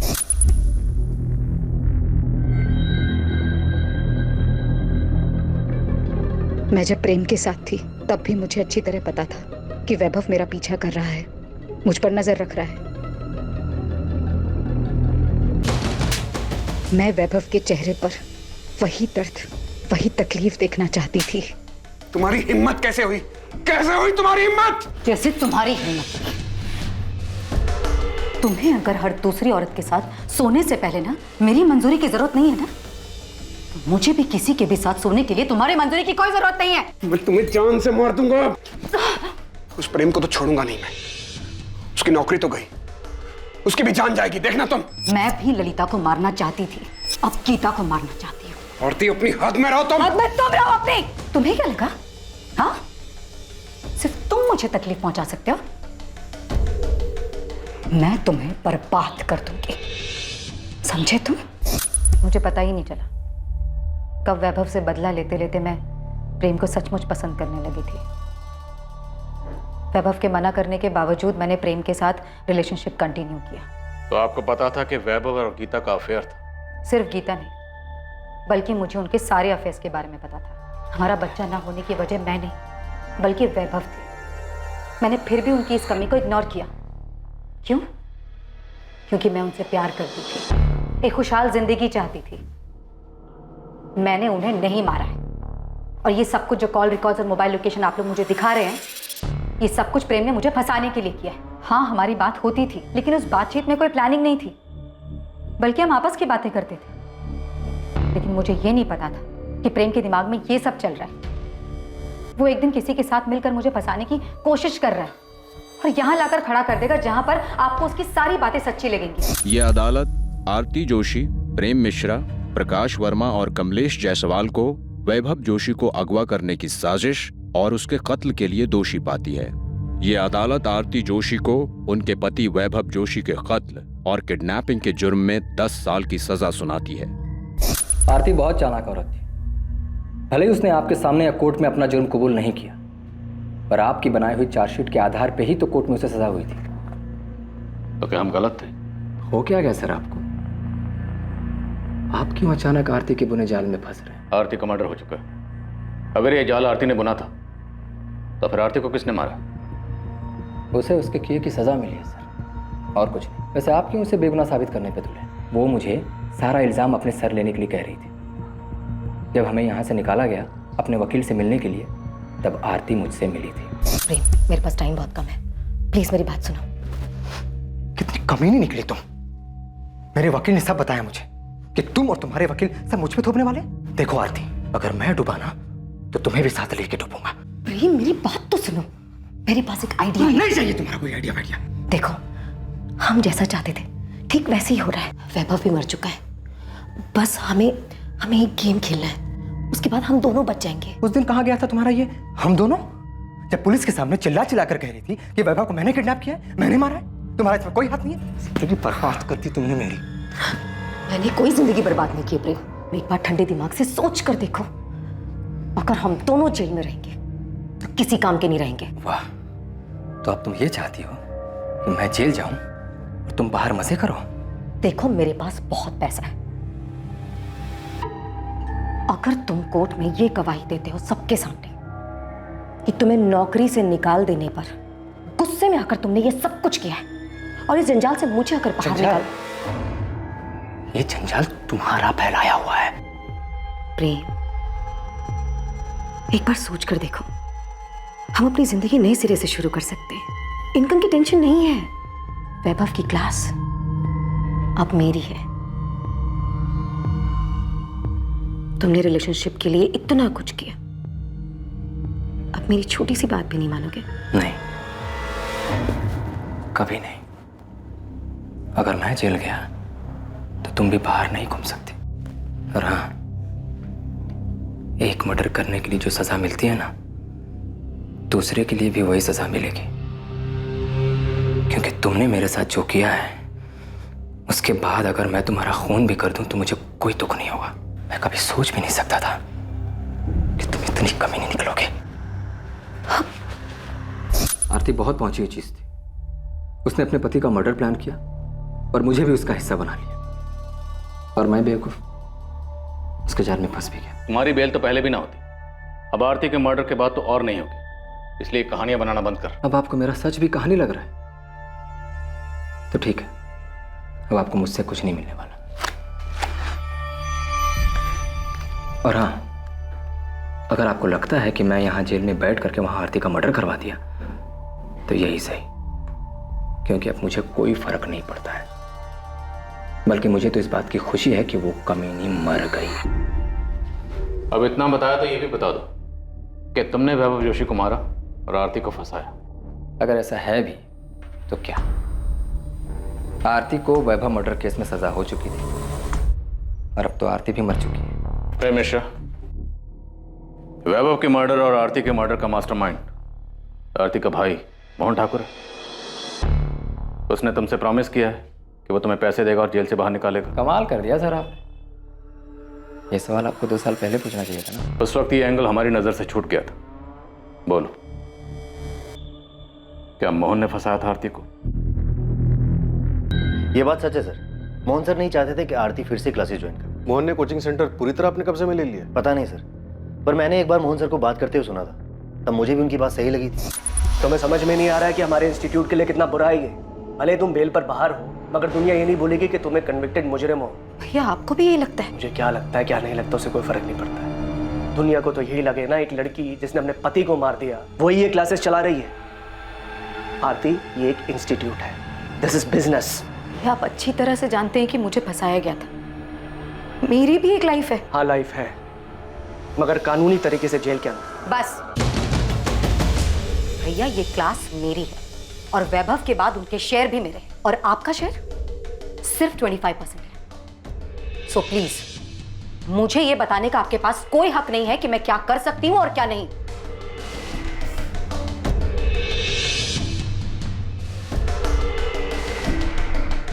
ये बात भी सच है सर, क्या आरती मोहन सर की जिम्मेदारी बन गई? वैभव के मर्डर में आरती के अरेस्ट होने के बाद जब कोचिंग सेंटर मोहन ने संभाला, तब क्या कभी उसकी किसी हरकत से ऐसा लगा कि वैभव के मर्डर में उसका भी हाथ हो सकता है? सर मुझे तो कभी उनके बिहेवियर से ऐसा कुछ लगा नहीं, पर हाँ क्लासेस में बातें होने लग गई थी कि वैभव सर मर चुके हैं, आरती जेल में है और ये सब कुछ अब मोहन सर का ही। साहब ये दोनों जिन्होंने आरती को मारा है वाराणसी के तो नहीं, क्योंकि मेरी टीम ने पूरा शहर छान मारा लेकिन कहीं दिखे नहीं। मेरी टीम अभी काम पे लगी है, हो सकता है आसपास की है। साहब मुझे ऐसा लगता है कि आपको आरती के भाई मोहन ठाकुर पे फोकस करना चाहिए। ना तो हमें वैभव जोशी के कॉल रिकॉर्ड से कुछ मिला और ना ही मोहन ठाकुर। आरती के कॉल रिकॉर्ड से भी ऐसा कुछ नहीं मिला जिससे हमें कोई लीड मिल सके। साहब आरती के बिल के पीछे मोहन ठाकुर की साजिश है, इसका तो कोई प्रूफ नहीं है, लेकिन हाँ उसके पड़ोसी से बात की तो पता चला कि मोहन और उसकी बीवी आरती के साथ में रहने से खुश नहीं थे। वो तो क्लासेस के लालच में उनको मजबूरी में अपने साथ में रख रहे थे। आपने जब आरती को अरेस्ट किया वो टाइम हमारे लिए बहुत अच्छा नहीं था।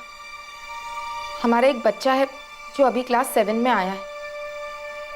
आप खुद ही बोली, हर जगह आरती की खबर छप रही थी, तो बच्चे पर क्या असर हुआ होगा?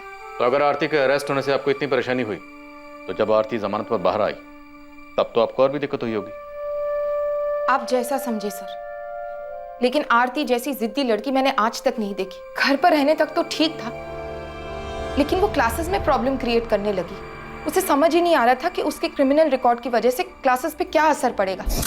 एक काम करते, आपके 25% शेयर की आने वाले 5 साल की जो इनकम बनती है ना, वो मैं आपको पे कर देती हूँ, ठीक है?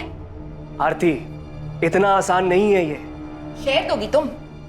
2 साल जब तुम पर तुम्हारे पति के मर्डर का केस चल रहा था ना, और फिर तुम्हें सजा हुई, तो यही थे जिन्होंने क्लासेस संभाली थी। ये बात बार बार बोलकर आप मुझे क्या जताना चाहती हैं? आप दोनों ने मिलकर बहुत बड़ा महान काम किया है मुझ पर।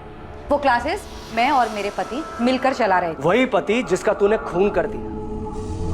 एक नंबर का घटिया और एहसान फरामोश इंसान था वो। बुरा मत मानो, तुम भी ना कुछ कम नहीं हो।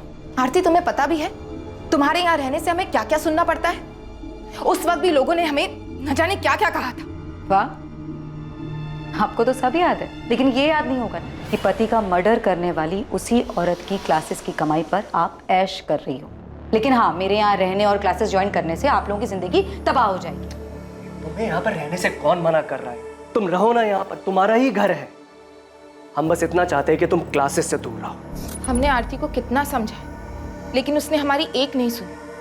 क्लासेस जाना छोड़ा नहीं उसने। और आपके पति मोहन ठाकुर?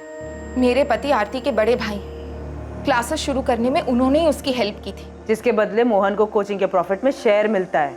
हाँ, तो ये उनका हक बनता है, लेकिन मेरे पति लालची इंसान नहीं है कि क्लासेस के लिए अपने जीजा और बहन का मर्डर करवा देंगे। सुषमा जी, हम यहाँ सिर्फ आरती के मर्डर की बात कर रहे हैं। आपके पति ने वैभव जोशी का मर्डर किया या नहीं किया, ये तो हमने पूछा ही नहीं। ये तो आप खुद कह रही। हाँ, वो तो मैंने यूं ही बोल दिया। हो सकता है ये लोग तुम्हें भी सवाल जवाब के लिए बुलाएंगे, मगर बिल्कुल आराम से, शांति से जवाब देना। बोल दिया क्योंकि आप उन पर इल्जाम लगाए जा रहे हैं। इल्जाम तो हमने लगाए नहीं सुषमा। क्या वैभव जोशी का मर्डर आपके पति मोहन ठाकुर ने करवाया, और अब आरती का मर्डर भी उन्होंने करवाया? नहीं सर, ऐसा कुछ भी नहीं है।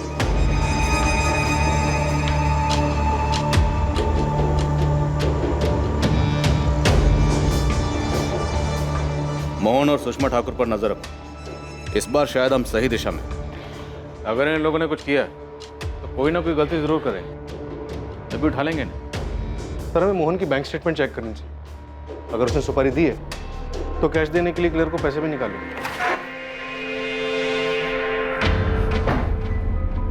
कैसा रहा? सब ठीक था ना? नहीं, मैं डर गई थी। पता नहीं कि क्या क्या बोल दिया मैंने। क्या क्या बोल दिया? मैंने घबराहट में बोल दिया कि तुमने ना वैभव को मारा है ना आरती को। अरे सुषमा, मैंने तुम्हें सब कुछ तो समझा के भेजा था। अरे यार। मोहन ठाकुर और सुषमा ठाकुर अब आरती मर्डर केस के अहम संदिग्ध थे। वैभव मर्डर केस में भी मोहन के अहम संदिग्ध होने का अंदेशा था।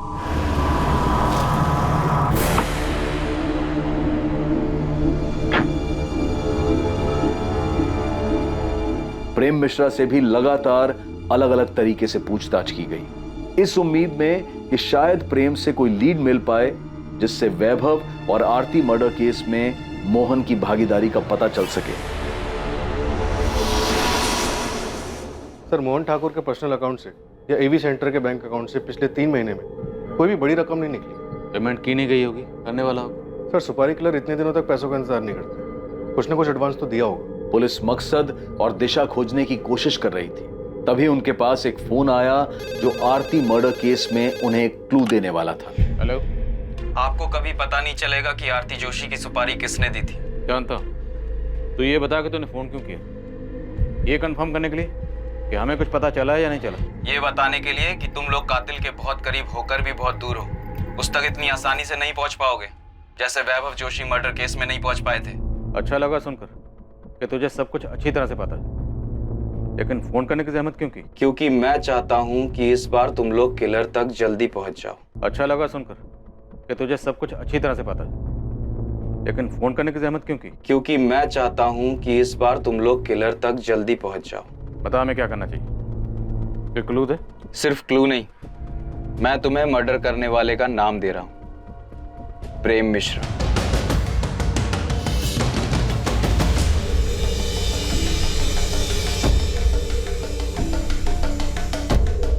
बिना पिछले 2 महीने में तो किसी भी अपराधी की बेल नहीं हुई है। क्या फिर भी आप अपने रिकॉर्ड में चेक करके बता सकते हैं कि प्रेम मिश्रा अब किसके साथ सेल शेयर कर रहा था और उनमें से कौन कौन बाहर है और किस किस से उसकी बातचीत थी?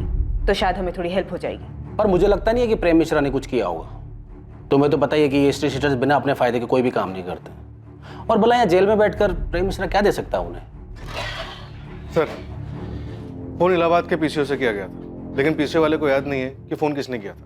इस तरह अचानक से फोन आना, प्रेम मिश्रा का नाम लेना, वैभव जोशी मर्डर केस की याद दिला रहा है। याद है वो नौकरी के नाम पर झांसा देने वाले रैकेट की इन्फॉर्मेशन के लिए फोन आया था जो योगेश पाल ने हमें गुमराह करने के लिए किया था? सर, एक कॉल भी वैसे ही लग रहा है जैसे वैभव जोशी मर्डर के टाइम पर आरती से गुमराह करने के लिए हमें किया गया था, लेकिन इस बार शायद मोहन ठाकुर से डाइवर्ट करने के लिए किया गया। नहीं सर, मोहन ठाकुर नहीं लग रहा। सर, वैभव जोशी के टाइम पर आरती हमारी प्राइम सस्पेक्ट नहीं थी, और उस वक्त हमें गुमराह करने का मकसद था कि हमारा ध्यान अपने प्राइम सस्पेक्ट से आरती की तरफ न जाए, और शायद इस बार भी कातिल हमारी प्राइम सस्पेक्ट लिस्ट में नहीं है। लेकिन वो कौन है जो अभी तक हमारी सस्पेक्ट लिस्ट में नहीं है? गीता? कहीं वो गीता तो नहीं जिससे कॉलर हमारा ध्यान हटाना चाहता है?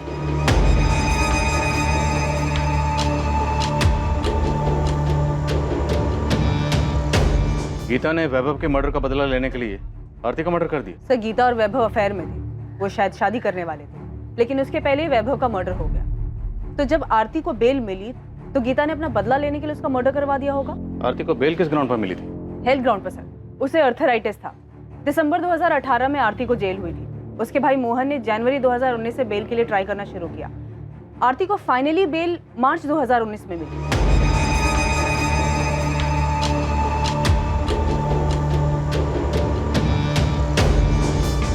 क्या हुआ? पुलिस ने उस बारे में कुछ पूछा? नहीं, पुलिस को उसके बारे में कुछ नहीं पता। अगर बाद में पता चला तो? अब अगर पूछेंगे सब बता दूंगा। वीना, ये वैभव की मां मीनाक्षी जी ने अपना घर कब बेचा था? मीनाक्षी जी तो ये कोठी 8 महीने पहले ही बेचकर चली गई हैं। तो मीनाक्षी जी के पड़ोसन ने कहा था 8 महीने पहले। 8 महीने मतलब जनवरी 2019 में? Yes sir. सर, आपको मीनाक्षी जी के घर बेचने और आरती के मर्डर में कनेक्शन नजर आ रहा है? हैं कहाँ ये मीनाक्षी जी आजकल? वृद्धाश्रम में उनसे मिलने गई थी।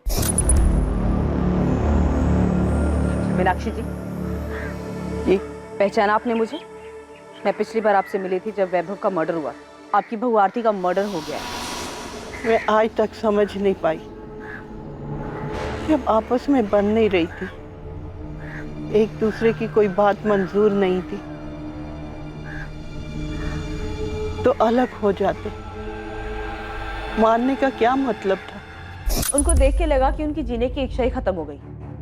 क्या आपको उनको पे शक हो रहा है? देखो कंफर्म नहीं है, इत्तेफाक भी हो सकता है। आरती को सजा हुई दिसंबर में। जनवरी को आरती के भाई ने उसकी बेल के लिए अप्लाई की और जनवरी में ही मीनाक्षी जी ने अपना मकान बेचा और वृद्धाश्रम में शिफ्ट हो गई। मकान बेचा था तो उसके पैसे मिले होंगे। वीना, मीनाक्षी जी का बैंक अकाउंट चेक करो। Sure sir.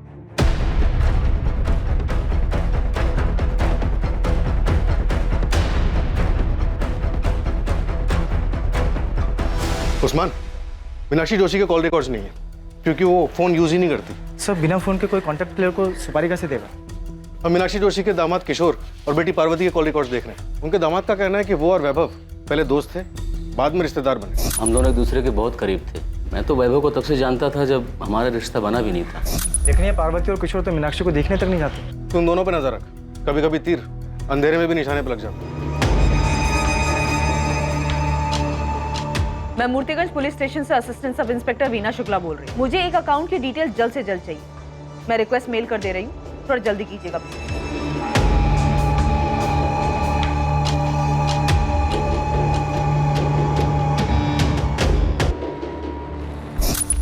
भैया ये क्या है? क्या है? पैसे निकाले हैं। हाँ, 2 लाख किस लिए? तो तुम मुझसे हिसाब मांगोगी अब? बिल्कुल, क्योंकि आपने ये पैसे अपना शेयर लेने के बाद निकाले। राहुल का एक अच्छे स्कूल में एडमिशन करवाना था, 2 लाख रुपए चाहिए थे एडवांस फीस के लिए। मेरे प्रॉफिट शेयर में से कट कर लेना। हाँ तो आपको बताना चाहिए था ना मुझे। तुम कहना क्या चाहती हो? मैंने चीटिंग की है? मैं ये नहीं कह रही हूँ भैया, मैं सिर्फ इतना कह रही हूँ कि आपने ये पैसे निकाले और मुझे नहीं बताया। मैं भी जिंदा हूँ, मरी नहीं हूँ। सड़ रही थी तुम जेल में, मैंने दिन रात एक करके पैसा खर्च करके तुम्हें जेल से बाहर निकाला और तुम मुझ पर, अपने बड़े भाई पर चढ़ रही हो। तुम ये बात घर पर आकर भी कर सकती थी ना, वहाँ क्लासरूम में करने की क्या जरूरत थी? और अगर तुम भूल गई हो तो मैं याद दिला दूं कि तुम्हारे भैया ने भी क्लास में पैसे लगाए। भाभी वैसे भी ना भैया का बिजनेस ठप पड़ा हुआ, तो ये सारे खर्चे जो चल रहे हैं ना वो क्लासेस के पैसों से ही चल रहे हैं, तो ज्यादा एहसान जताने की जरूरत नहीं है मुझ पर। हाँ भैया, वैसे एक बात और, दोबारा आप कोई भी ट्रांजैक्शन करेंगे तो मुझसे पूछ कर ही कीजिएगा, फिर चाहे मैं जेल में ही क्यों ना। आप बिजनेस में शेयर होल्डर है, मालिक नहीं।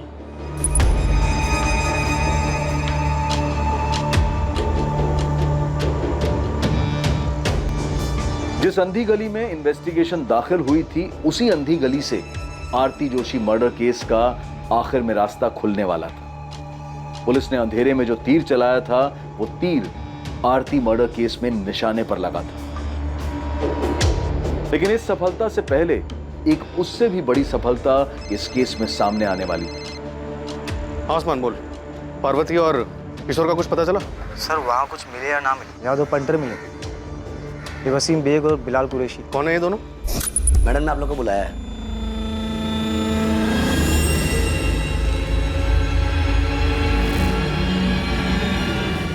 साहब ये वही लोग हैं जिसका स्केच पियोन और उसके एडमिन इंचार्ज ने बनवाया था। इन्होंने आरती का मर्डर किया। साहब आप फौरन पहुंचिए, लगता है सुपारी का पैसे लेने के लिए आए। तू वहीं पे रुक, मैं 5 मिनट में वहां पे पहुंच रहा हूँ।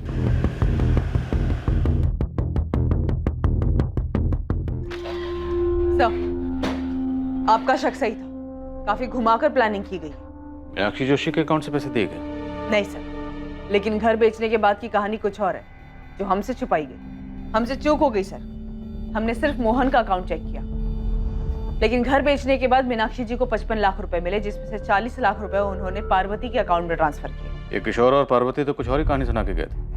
उन्होंने तो कहा था कि मीनाक्षी जी ने घर बेचने के बाद उन्हें कुछ नहीं दिया। हमसे झूठ बोल रहे थे वो दोनों। घर बेच दिया, सारा पैसा अपने पास रख लिया, मुझे एक फूटी कौड़ी तक नहीं दी। पार्वती और किशोर कुछ ज्यादा ही ओवर एक्टिंग कर गए। सर उनको तबीयत से तोड़ते सारी एक्टिंग निकल जाएगी। Sir 102 number.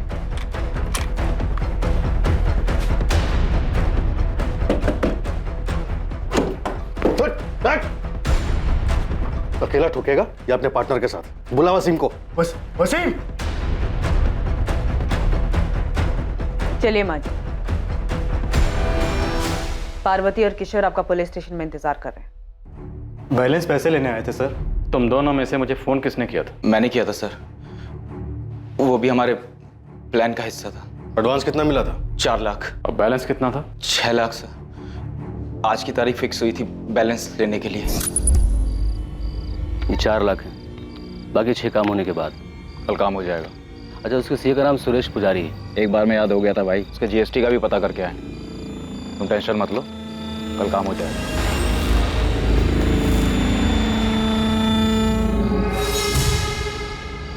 कल हो जाएगा माँ।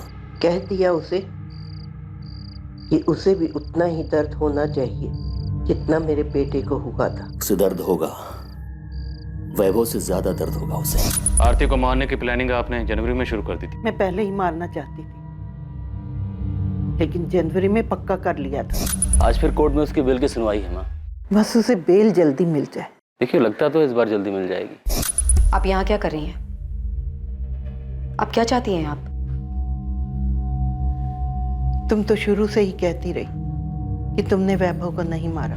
बस मैं ये जानना चाहती हूँ, सच क्या है? माँ, मुझे आपसे कुछ नहीं चाहिए। मैं आपके पास नहीं आऊंगी।